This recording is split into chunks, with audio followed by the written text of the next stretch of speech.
We are live. Awesome.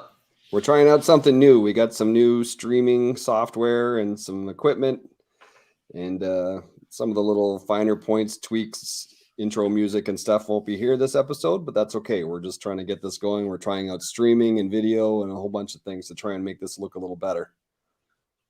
And looks pretty good so far. Yeah, it's working out pretty good so far.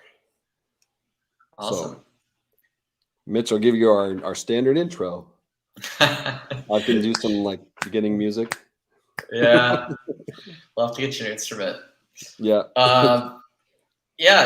So in this episode, we were going to talk about Ian's story, kind of what brought him into reef keeping and, eventually owning an aquarium store, fish store, local fish store, and an online store. And then, what that's all like. I'm really curious. I'm sure everybody who's involved in the aquarium hobby has to wonder at some point what it's like to actually run your own store. So, I'm looking forward to diving into it. What did you tune to reef keeping, Ian?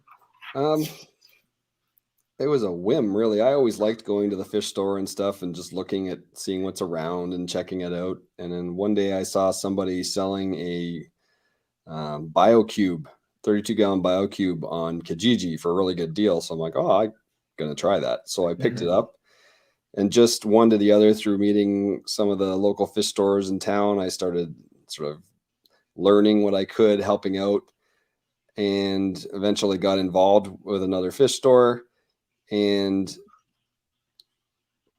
I saw some opportunities in our area because there wasn't a lot of people that were really trying to help. It was more around selling you something and not enough about actually gaining some knowledge and helping somebody get forward. Right. So after a little while, I decided to stretch out on my own and start my own store. So how long ago are we talking, though? Like, is it like how long have you been reef keeping? I would say about 8 years. Oh, yeah? Yeah. And then I've had my store currently, Sustainable Marine Canada. I've had that in its current state for 4 years. And then a year or two before that, I was doing it just online when I was working from out west. Yeah. So when you were working out west, what did that look like? How did you possibly run it? At that time, I was filling a void in our area where there were certain products and stuff that weren't available locally. So it was mostly run online, and people would pick up from my house, or I would have it delivered to them and shipped out when I was away. Or I would do deliveries to areas within 1 to 2 hours of us. I would get a whole bunch of orders and then drive them there to start building a clientele at that point. And it just kept growing and growing and growing to the point where I needed to have a small space. I had some wholesale vendors that were very supportive and, assisted me in getting started and encouraging me. And, they still back me today. Guys like Phil Gilbert from Paula Blab and stuff like that were really, really good support. And it just keeps growing. It's still growing. It's kind of baffling that it came from a BioCube to the shop that it is now. And so you kind of skipped over the whole freshwater phase. You just went straight into saltwater. I did. I did it sort of backwards to most people. I learned saltwater first, and now I'm sort of getting interested in freshwater aquascaping and learning that side of it. It's been kind of funny that way. Yeah. Usually everybody goes the cheaper route. Yeah. And then graduate to saltwater. And then, some people. What really spurred me to do some of this was the fact that I was led astray. Not led astray, or whether people didn't know that I was dealing with. I'm not sure what it was. I don't want to make any false statements, but I was sold things that I didn't need. Yeah. And I didn't know that I didn't need them. And I learned that later, and I don't care for that. for sure. just for the sake of making a sale. It kind of Mm-hmm. one of the things that we do in the store when people come in is, you may not leave with something, but I'm gonna give you my honest opinion, what I think. Should you wait? Are you ready? Do you need this? Don't you need this? We're gonna examine why you're looking for a certain item before Yep. you go. I have people come in all the time that are, um, even just this weekend, they may have been to another place and they're like, "Well, we're looking to set up a system, and this store said I should do this, this, and this, and this. And can you give me your opinion?" And I do, and Yeah. often they're quite different. And then, I give them information, good, reliable videos to watch, all sorts of things, because I want you to succeed. I'm not looking to just sell you something and kick you out the door. Yeah. Sometimes Ex- that'll work, sometimes it won't, but I try. Yeah. And it's And just, I've had so many experiences like that. I mean, like yeah, I'm not going to say stores or whatever, but I've definitely no, been in some places that, well, actually, majority of the places that I'm thinking of are now closed because hmm I think that way of doing business always catches up to you because I don't know, I don't know, it's just me, but first time aquarium owners, they're like a baby deer walking yeah, through the woods, like they don't yeah, know what the heck is going on. And like in freshwater, even my uncle, for example, he got into freshwater as kind of a hobby as he was recovering from an accident he was in. And, he would go into a store looking for some insight and he'd come back with a bag full of crap, to my opinion, crap, because it would be like, he's got a freshwater tank and they're telling him, pump it full of fertilizer and you need to be doing X, Y, and Z, and you need to change your carbon filters every 5 days and all this stuff that, like, I get it. It's, the recommendations from the manufacturers or, whatever. But from experience, if you're really an experienced aquarium owner, which you'd think most of the aquarium owners were, they wouldn't recommend things that are inevitably going to make that person dislike the hobby. Because, like, when your tank crashes and you just started and you did everything that someone told you who you trusted to do it right, then you're going to be gone pretty soon. I found that's what people are looking for. They're looking for someone that they can go to and get reliable information to move forward. Mm-hmm. They're not looking for someone to be a salesperson as much as Mm-hmm. that's part of your job. They're looking almost for a buddy. Like, who Mm-hmm. can I go to who's going to give me consistent information every time? And in my previous situation, I noticed that there was some consistency errors there. Mm-hmm. And none of us are perfect. I learn something every day, and I try and make it a point of that in this hobby, because there's always something new and something developing. I watch endless videos when I'm in the store, are always playing in the background on YouTube and stuff, trying to keep up with what's learning and what's going on, so that, to the point now where I have sort of a stock list. I'm like, when someone comes in, I'm like, okay, I want you to watch this video. I figured this is pretty consistent and good information. There may be some varying views, but this is a great place to get you started, Yep. so that I can send the people home with some resource that they can Mm-hmm. refer to. They don't have to remember everything that I said or we talk about in a 20-minute conversation. They've got something to go, what did he say? Oh, I can go watch this. That'll be that. And then they come back in and we're all speaking the same language. Yep, for sure.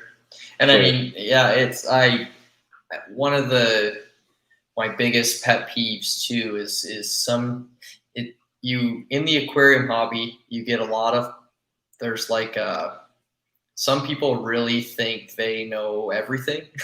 Like some store owners are obnoxious about giving you the wrong information, to the point where, like, a lot of times I'll walk into stores and, like, I don't need to prove that I've been in the hobby for a long time or I know what I'm doing or whatever. Like, even when if I were to go into PetSmart and go buy a Dano, right? And the girl at the at the pet store or the PetSmart is saying, "Well, how big's your tank?" I just answered, it's 40 gallons, 50 gallons. I'm not rude about it, but when some stores you go into and the owners are like just trying to shove information down your throat and tell you exactly how you're supposed to do it, and it's it's just it's a bad part of aquarium stores, and unfortunately, like this last link, in my opinion, from like a sustainability of this hobby is the local fish store, and that's why like everybody always says like old timers in the fish community, the fish community, old timers in the fish community would say, you know, support your local fish store, and the biggest reason is because that's where you're going to find honest information from people who know what they're doing, and they're going to try their best to point you in the direct direction. And of course, there's all the benefits of being able to like see and feel and all that stuff that you don't get from online. But that is exactly what I think the aquarium industry needs. It's the reason why I was really why, you know, me and you even became friends eventually. But first, I was a customer, right? So you know, I would go out of my way to go to your store. Your store was a lot farther from me than other stores when I was living up there, and I would go out of my way to go to your store because I knew that you represented what I wanted to support, and I always appreciate the honesty that come from you, and not just you, but the guys that you hired. You know, you've got great people that work there and help you out. So it's. I think the key to the whole thing is to. I don't want to say this. I've taken some cues. This is kind of how I do things anyways, but I've taken some cues, believe it or not, from Ryan at BRS. When Ryan makes a video, he shows you what he knows and what went well, but he also shows you what failed. Yeah. Because that's important too. For sure. So I think the key to, you know, strive forwards anyways, is to talk to your people. And if they ask you a question you don't know, say, I don't know. I don't know, but maybe I can help you figure that out. Or I've got some people I could call and ask, or, you know, maybe we can look at this resource, but don't feed people a line of stuff that you're just making up, because sooner or later they're going to figure that out and it's going to come back to get you. And my end goal is to help everybody succeed. And I have customers that are, you know, maybe they're more experienced in this area than I am or whatever, and they come in and I'll ask them questions and we share. Like, I think it's meant to be a community, and we're all supposed to help each other. And I just have sort of tried my best anyways to sort of create a little hub in our area where if I don't know, you might know, or if you don't know, maybe X, Y, and Z knows, and we can reach out, and generally we can come to a solution, right? Yeah, and for sure. That seems to have worked well for us. So when you first got, you know, when you were kind of starting it out and it was kind of a side hustle to your full-time job, yeah, what were the products that were from my full-time job too? So it was yeah, undertaking.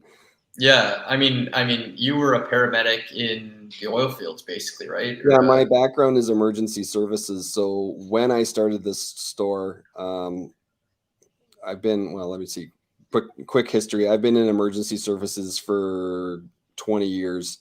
Currently a fire chief in the county where I work here. And before that, when I started the store, I was working in the Alberta oil fields at one of the sites there, and I was part of the ERT team. So we did, we were paramedics, we were fire, we were hire and go rescue, confined space, hazmat, whatever you needed to be done, that's what we did. So I was away 2 weeks at a time doing that and trying to start this business from there. And it just grew to the place where I could stop doing that and be home with my kids and my family and my wife, and here it goes. Yeah. So what were the like niche products that you were finding that people needed?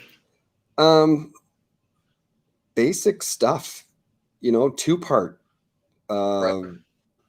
certain foods and carbons and stuff. Like there was another, what I'll just say is a big box store in town, but they have what they have. They don't have the ability to stray into the sort of more specialty stuff that people were looking for, or more variety in this. They're just general. And there was another aquarium store at the same, in that time period too, but he ended up moving on to a different career. So it was just a good move for me.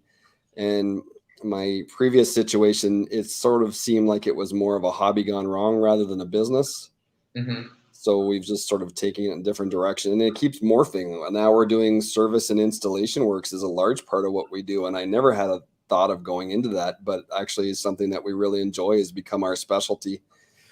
I sort of found that every store has a sort of thing that they're good at, and that's their thing. Like there's a couple stores in Toronto. One of them, he's the coral guy. Like everybody knows that's where the sort of flashy corals come from.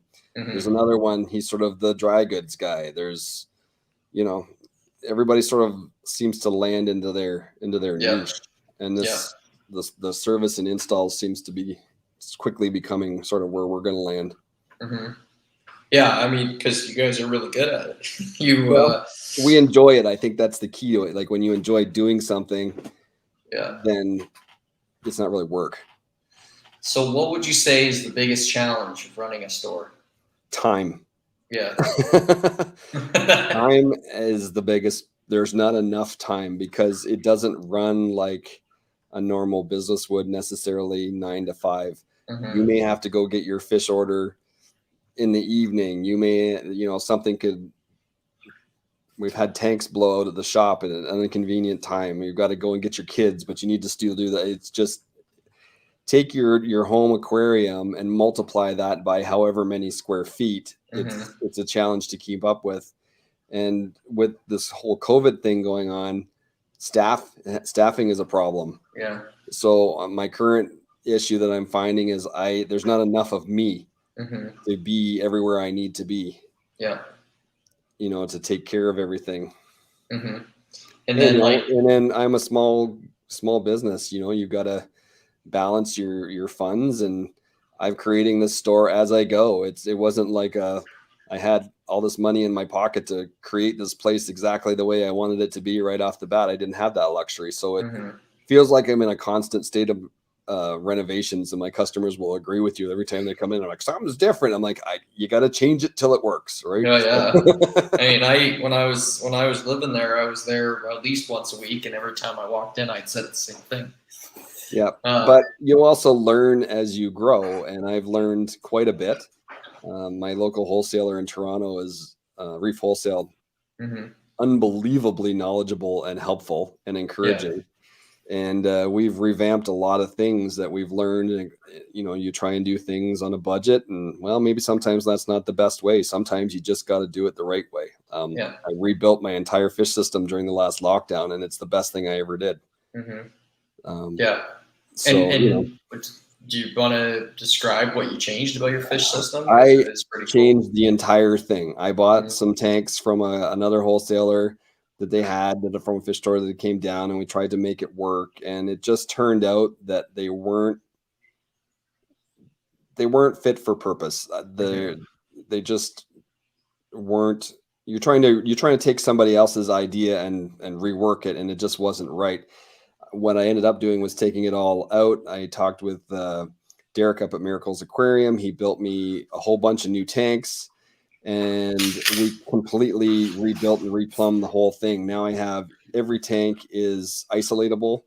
So if something goes wrong, or I want to use it to quarantine something or treat something, or a tank breaks, which just happened the other day, I can shut that off and the whole system still runs. The other thing that we wanted to do was increase the flow through each tank. All the systems that I'd found out there that people had, there wasn't enough flow through the tank, which also was leading to lack of oxygenation I was finding for the fish.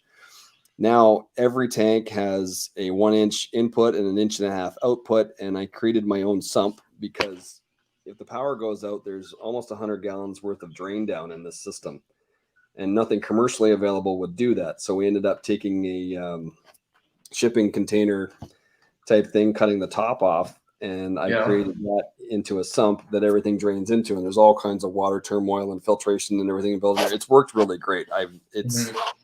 There's the plumbing behind that looks like some sort of industrial complex, but it was worth doing. Sometimes you wonder when you're doing stuff, should I do this? But it definitely made a difference.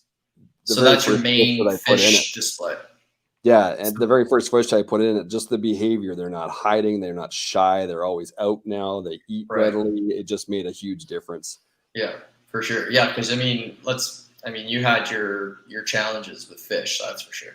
Yeah. As every store does, they're challenging. That's all there is to it. Oh yeah.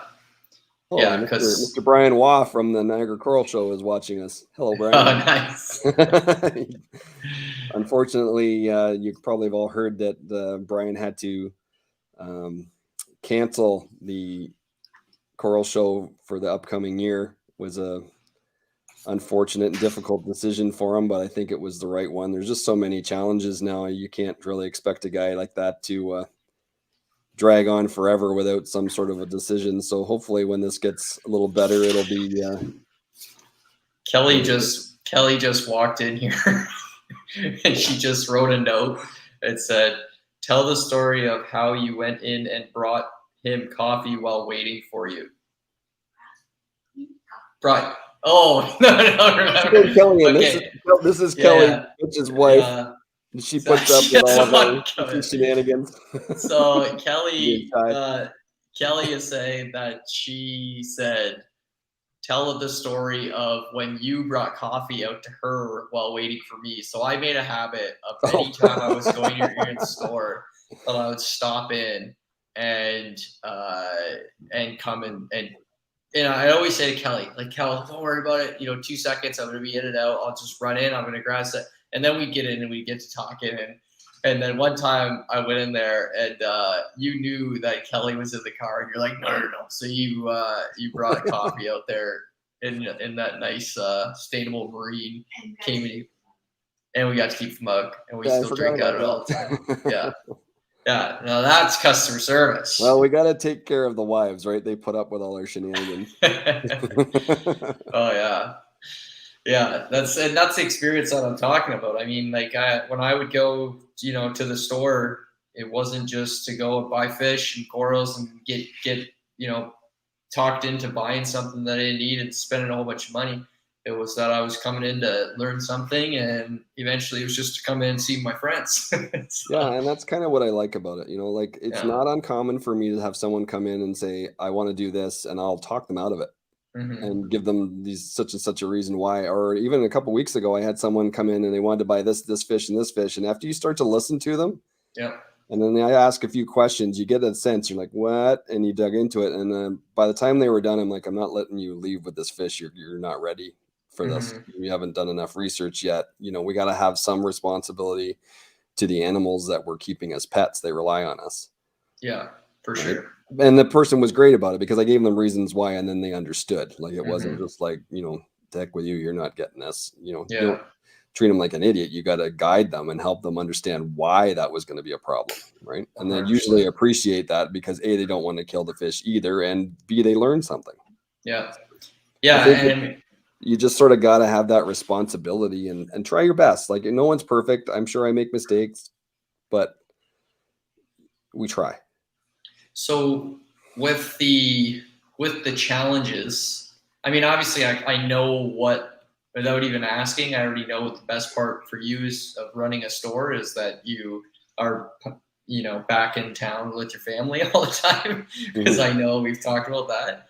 Yeah. But, with the moving from your side hustle to online store to actually having your own, actual store, through those different steps, what was kind of, what's nice about having your own store now? Do you ever think maybe I'll go 100% online, or do you think like storefront is here to stay, or, what's the goal going forward?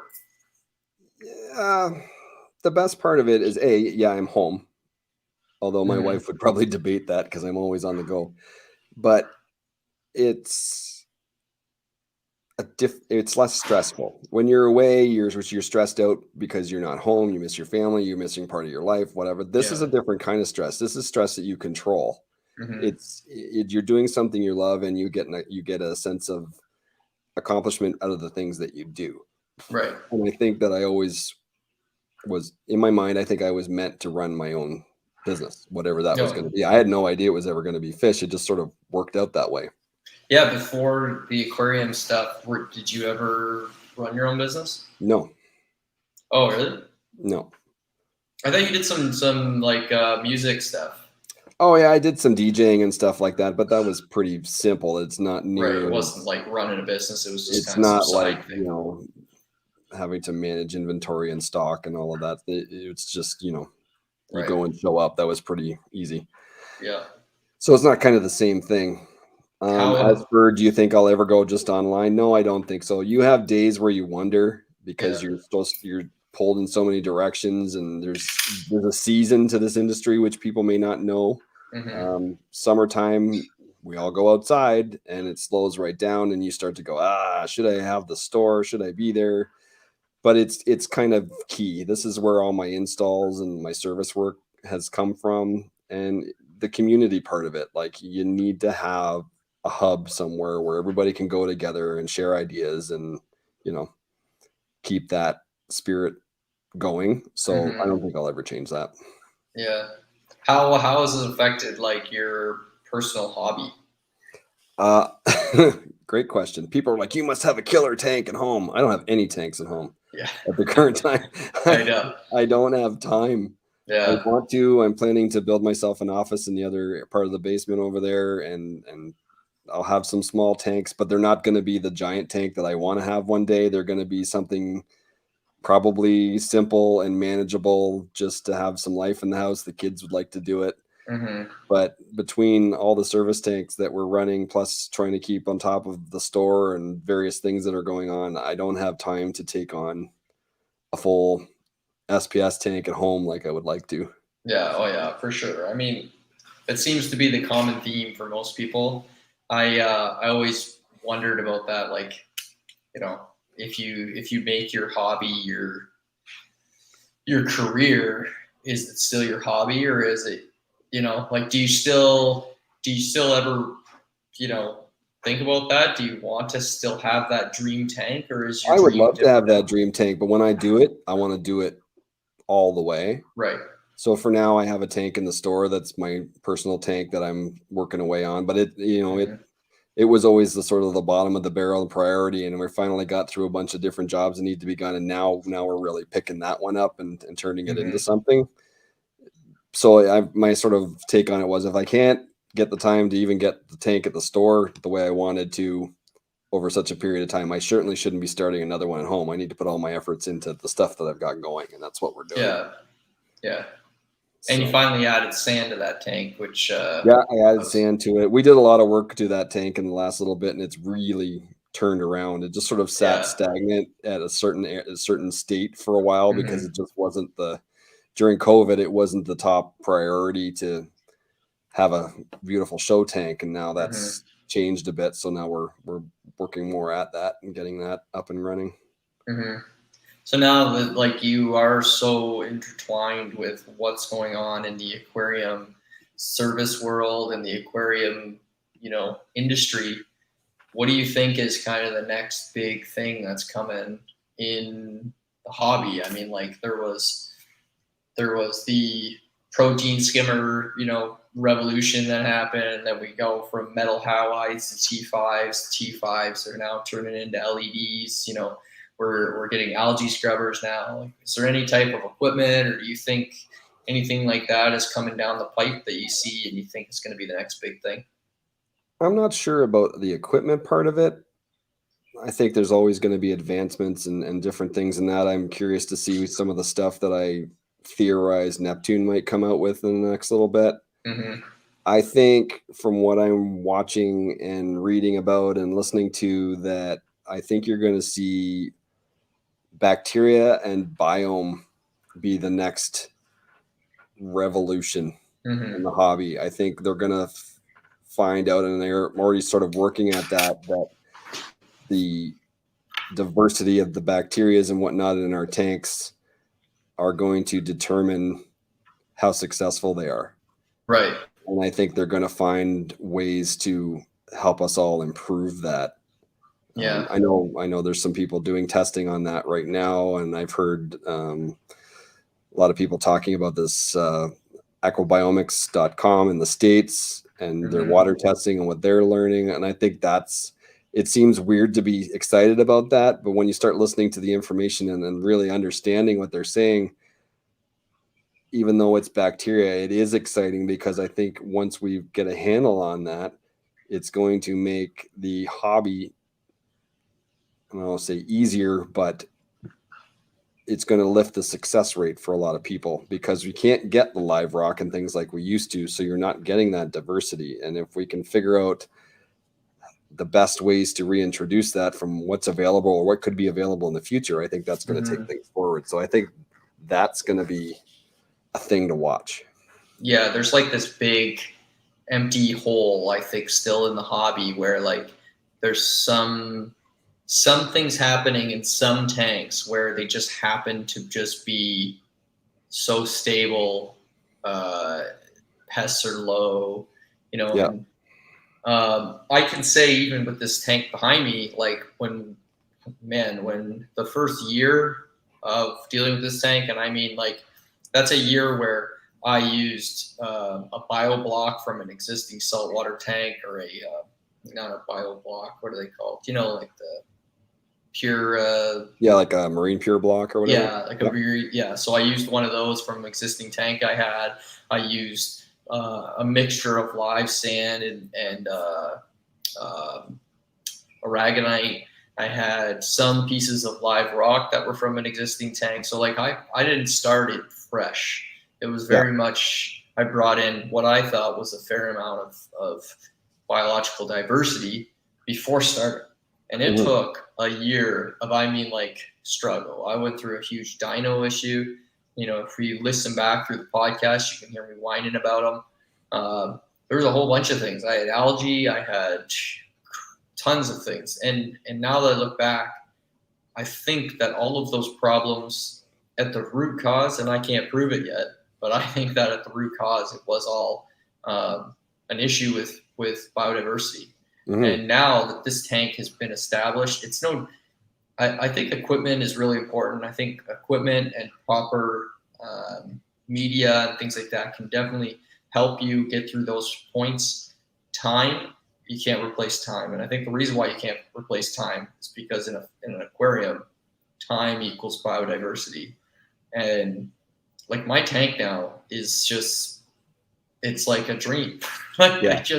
I occasionally scrape some algae up. I still deal with the same things like aptasia and whatever, but like I'm not dealing with all these like crippling dinoflagellants and all these weird things. The tank itself is just so much more stable. And I've had, times where I don't notice that my dosers run out, and then all of a sudden, like I have no alk coming into the tank and it drops out. And like I've done stupid things like that everybody does. But in this tank, it just seems to be more resilient. So I completely agree about that. I'm looking forward to seeing some of these tests that are being done and seeing the various things that they're trying and see what works. Like you mentioned before, I put sand in my store tank. I used one of the live sands that's out there that they suggest might be a good option. I feel like I saw a difference. But I also did a bunch of things to the tank. Right. So I sort of broke that rule. Don't do two things at once because you don't know what did stuff for you. Right. So I can't say, yes, this made a difference. Yeah. I feel like it did. It I don't know. My gut says that it made a difference. Yeah. And the more we learn about bacteria, the more that we, when I first started the hobby, the cool thing to say was beneficial bacteria. Right? We need to get the beneficial bacteria. It's like, oh, great, we'll just buy it in a bottle, stick it in there. If it's just the beneficial bacteria, get the beneficial bacteria, don't get the non-beneficial bacteria. It is a little bit more complicated than that. And the more that we dive into this, the more that we understand, like, there's bacteria that clean your tank. There's bacteria that keep your fish alive. There's bacteria that, nitrify, and there's all kinds of different things that are going on in our tanks. And they're giving us the answers to the questions that we have, where we're all just kind of stumped, like, I don't know, it just worked, or I don't know, my tank crashed. Well, maybe it was something that you couldn't see. Yeah, and I think that's what we're going to find out. I think that's really going to be the next thing. For sure. Isn't big and flashy. It doesn't come in a shiny box, but I think it's going to be a thing. Yeah, for sure. So. Yeah, and then so like, You don't do any live shipping for fish right now, right? I don't. People ask all the time if I could. It comes down to time. Yeah. I can't do it all. I'm not in Toronto with 3 million people on my doorstep. We got to do things differently based on the market that you're in, and I'm quite a ways from an airport, just things like that. So I've opted not to get into that world. It's a big trap that you can fall into. I can see some places that are going to fall into that trap shortly, trying to be all things to all people, and you can't do that. It's you're going to drop the ball somewhere. Yeah.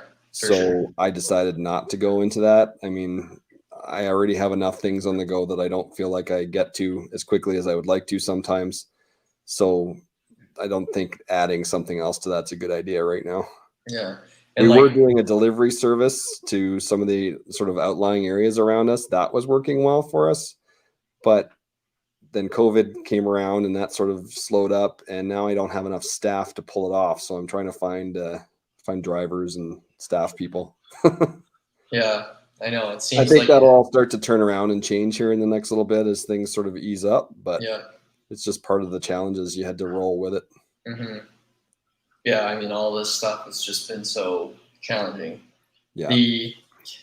That would be a good question. Is how did, aside from staffing issues, did COVID affect your store at all? I think if you asked people in the aquarium industry in general, they would say that we were incredibly lucky, and it actually helped business for the first part of COVID. Till people got a little bit more comfortable. People were at home. They were working on their hobbies. I was just talking to one of my sales rep from Neptune today, and he says we definitely grew the industry during COVID. And then, as soon as it got nice there in the spring, everybody had freed up a little bit, and bam, everybody went outside. Right. So definitely the last sort of 6, 7, 8 months was a bit more of a challenge, but for the first part, it was, as soon as you learned how to adapt to the situation and get things to your customers and help them, there were days where I was busier than I've been before. And then so another area that you got into was the invertebrates. Yeah. So how's that going? What's the deal with inverts? Everybody needs inverts, and you always need more. I would say that's probably one of the top selling items that we have. Yeah. The frags and the corals are fun to look at, and the fish, but I think that the invertebrates are the thing. So we try, there's been some supply challenges and whatnot with COVID as well in certain time periods, but inverts is a thing. Everybody always needs inverts. Yeah. And they're cool. Oh, for sure. For sure. Yeah. And then prices have obviously went up because of COVID.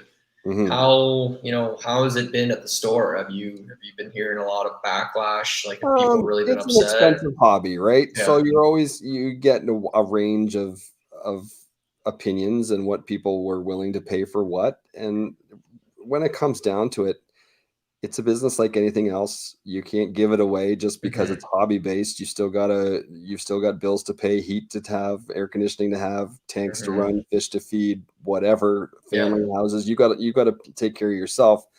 So it costs what it costs. No one's driving a Maserati. There's no Maserati parked in my backyard, right? You're not getting rich off this. And I think people think a lot more of it goes into your pocket than it actually does. No, for sure. Did I see fish prices and things go up? Absolutely. And even now they've come down like a hair, but at the sort of the peak of COVID, I would say most fish and whatnot were double what they were before. Yeah. But it comes down to shipping. Yeah. There were very few planes in the air. So when the price that you got was dependent on the airspace, and that got jacked way up. It's still way up you're seeing it come down now in the dry goods, right? All the containers at the shore.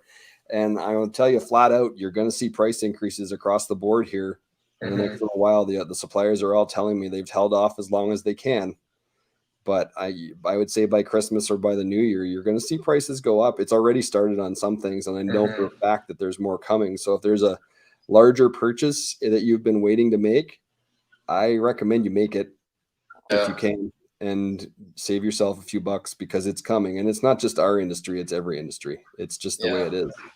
Oh, for sure. And I mean, it's pay, across the board. Yeah, like the shipping container for anybody that used to cost to go $2,000 is now costing 20. That it's just life. That cost has to be transferred somewhere, right? Or you won't get the product. So it's coming. Oh yeah, it's just for sure. That's kind of I don't think this hobby is ever going to go away completely. I think that's not going to happen. But I could see, a lot of people starting to struggle with the cost of the hobby along with the rest of their lives. I mean, I'm just looking at the prices of everything. Groceries are going up, gas is going up, everything's going up. And everybody will have to make their choices. Yeah. That's just life, right? But I think the hobby will always be there, and people love their hobbies, right? So, that'll just be what it is. Yeah. No, for sure. It's the unfortunate side effect of the pandemic, right? Yeah. I just thought of a good idea. Oh. So I don't know if you could ever set this up, but it would be pretty cool if when you were online shopping for a fish and you wanted to buy, you say you list on your website that you have a Scopus tang. And I'm like, well, how good does the Scopus tang look? And I can't see it, and I don't want to, go into the store that day or something like that. Yep. If you were to have like little webcam set up or something. You know what? It's funny you said that, because I have an app that I'm putting on my website shortly to allow that for a personal shopping experience. That's cool. It allows you to ring through and set up a time and take you around the store and show you stuff with the iPad and things like that. It just comes down to a time thing again.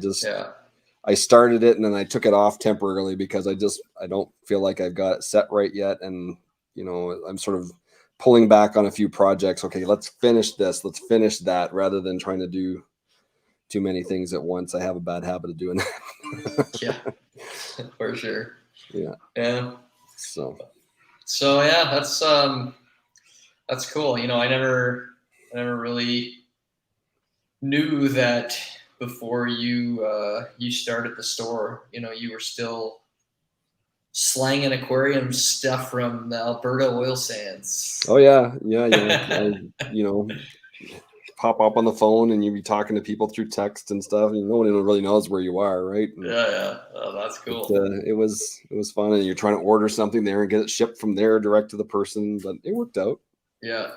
How was this? Because I know how it's influenced my life, and you've clearly dove into this hobby, not even just by selling fish and corals and trying to make $1. You've dove into this literally into conservation, into trying and getting involved with Cayman eco divers, and you're an avid scuba diver. Like, what is that how it went? Were you a scuba diver and then you got into coral reef?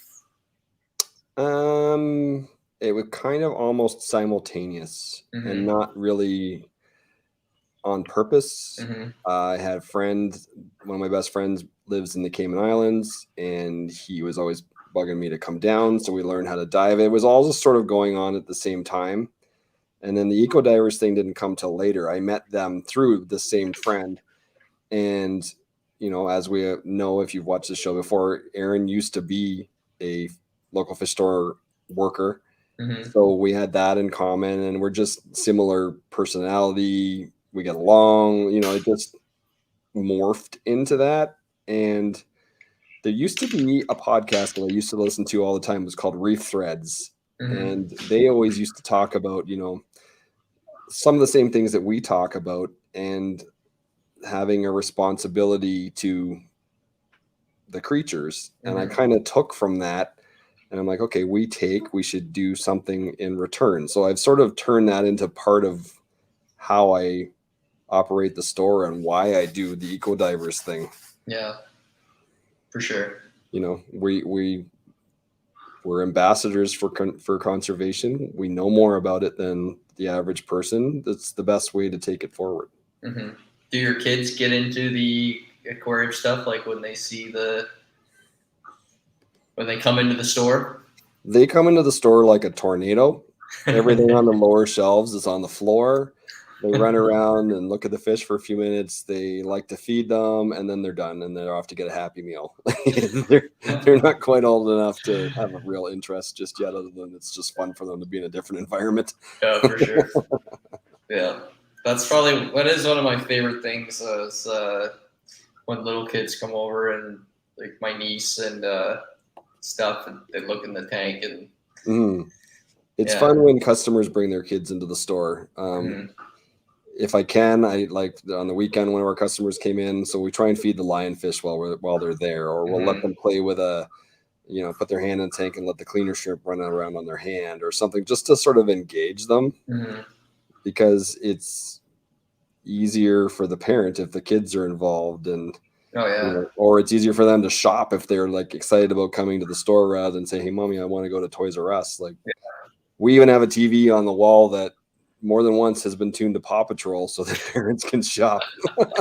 And that's funny. Yeah, we have a little circle of kids on the floor watching this cartoon. Yeah, that's awesome. Yeah. Nice. Well, that was good. Yeah, this is our first shot at this. We're trying a few things simultaneously here. We'll make some tweaks and refine them and turn the podcast into a regular video thing. When we have our guests on, we're going to be able to show you videos and screen shares as we go, and it's the next step in the progression. We're kind of stoked about it. Yeah, it would be really fun if when we're doing these live broadcasts, if anybody is watching, or if you see this after we upload it non-live or whatever, if you're watching and you want to butt in and ask a question, or you want to make a comment on what we're talking about, go for it. It just makes it that much more fun for us. And we're new to this live streaming thing, but it was awesome for Brian to jump in and give us somebody so we see how that operates. We're happy about that. So for sure. Hey, there's Tim right there. It was his daughter that was in on the weekend that was helping me feed the lionfish. Oh, nice. What kind of lionfish do you guys have right now? It's just a Volatine's lionfish, but the wholesaler had it switched to frozen food before I got it, and it's continued that and now eats it readily. I actually think somebody from Windsor purchased it online today, so hopefully come on the weekend and get it. So he's getting a tank ready fish, so he'll be excited about that, I'm sure. Nice. That's one fish I always wanted to keep. Oh, gorgeous fish if it's in the right environment, where it's supposed to be. Exactly. Yeah. So. All right. Well, again, thanks for joining us for our first attempt at this, and it's looking like it's going to work out for us. So you'll see a lot more of these, and we'll have our guests on and take this to the next level. Yeah, and listen, we've gotten some people reaching out to us, and some different folks who are interested in coming on, and if there is anybody out there who's interested in becoming a sponsor for the show, or wants us to have a broadcast with you on it, or you want if you're doing something cool, like if you're breeding, or you just really like to talk about your tank, or you work at a facility that does something conservation related or aquarium related, and you'd like to share it with people, we love to have you reach out to us, because we're always looking for things to talk about. Totally. I'll try and get the folks at Reef Wholesale to let me come up there. They've got a whole bunch of cool projects going on, so get us see if we can get a chat going up there. Yeah, I heard there was a store in London called Sustainable Marine Canada that was going to make a big donation soon to the show. So that would be great. Yeah. I think they already do. Yeah. So So anyway, and also we're Mitch and I are teaming up to get the company that he started for the reef.com up and going again. Life and COVID and job changes took the focus off that a little bit, but we'll have a little episode where we show you some of the products and talk a little bit more about that and get that ramped up. We're hoping to get that ramped up for the Christmas season here. And the money that we make from that gets donated to our friends at Eco Divers. Yeah, it's COVID was a beast in a lot of different ways, and one way in particular is it kind of slowed things down a lot before the reef, and I'm really excited to have Ian join me in this journey. The more the merrier. I want to just do what we can with this, we have some really great designs coming out. I have a local artist who's putting together a really awesome design that I have in mind, and we're gonna have some of our organic cotton and bamboo sweaters made. They're super comfortable, by the way. I have two. Well, I don't have two because my wife's stolen them both, but there's two in my house. Yeah, I mean, we're the only, as far as I know, we're the only one who's doing sweaters like this. These are microplastic free. So when you wash these fleece sweaters, there's no microplastics. It's made from bamboo. It's a crushed bamboo. Basically, there's a mechanical way and a chemical way of compressing the bamboo. We're doing it the mechanical way. We have organic cotton blend. These sweaters are amazing. They're great. Then, we want to really bring a lot of products that people just genuinely want. We're going to have long sleeves. We're going to have hats. We're going to, maybe even one day we'll have dive gear. Yeah. Who knows where it could go, right? Yeah. So appreciate everybody's support. It's fun to be able to do this, and we're super excited to talk to more people and bring more people onto the show. And if you want to sponsor the show, if you want to come onto the show, or if you just want to send us an email, all of it, we appreciate the support. Yeah, neither one of us has a ton of time, but we make time as much as we can to do this because it's fun and we really enjoy it, and we hope that somebody gets something out of it and that we can share something that we've learned with you guys. Absolutely. We get our wives on here one day to talk about what it's like being the wife of a fish guy. Oh yeah. Good luck to them agreeing to that. Then we'll just have to get off the show because they'll just sit there and they'll just complain about us for an hour. Yeah, probably. Awesome. All right, guys. Well, thanks for bearing with us. We're during our test show here, and we'll hopefully come back at you with a guest for the next episode.